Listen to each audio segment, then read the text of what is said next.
Studio 5 in the Radio TV building at IU has an authentic bar set. It's accurate enough that you're able to have great, realistic scenes without having to film at an actual bar. But because it's set in a studio, there's no outside, so let's fix that. We're going to be using Adobe After Effects, which comes free with your IU student account. We're going to load up the footage. I recommend completely blacking out the window with some sort of cover on the opposite side. This example is less than ideal, with the curtains not completely covering the window. Duplicate the source layer and mask out the window. We don't want to affect the window grills, so duplicate and mask those out too. You should have 3 layers now. Hide the first 2 that we made. Drag in your image that you want behind the window and scale it down. Use the corner pin effect to line up the perspective. Put the image below the window mask, then put the blending mode for the mask to add. It's kinda working, but it needs some tweaks.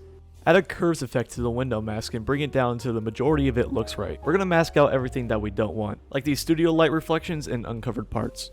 Be sure to put these new masks on subtract. Now reveal everything and now it looks pretty done. You can apply a camera lens blur to add some realism, and some color correction goes a long way too. This effect works great if the camera's not moving much, and better if you have a subject, but this requires rotoscope and overlaying. Just make sure you don't put too much attention on it so it doesn't look like the outside is from Google Images, because it totally is.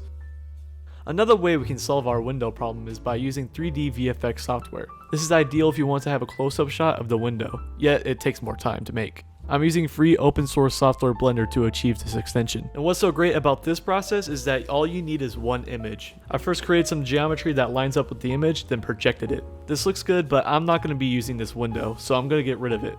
Then I'm going to model a digital window to replace it, and add 2 point lights to match the lighting of the set. This now allows a lot of creative potential because now we are able to put anything behind that window. And because we're in 3D, we're able to make our own camera movements as well, within reason. To make it look like a window, I added a glass shader and a set picture behind it to grab those reflections. And now you're able to add whatever you want. Add some street lamps and then actually make them light up. Add a business and just add an image for the interior, no one will know. Add some buildings around that business. It's your street, I don't care. Make a speed limit sign, then make a car to break that speed limit. Add red and blue flashing lights to make it a cop car. Now we got some world building going. Make sure you turn on motion blur to hide the bad details, then render it out.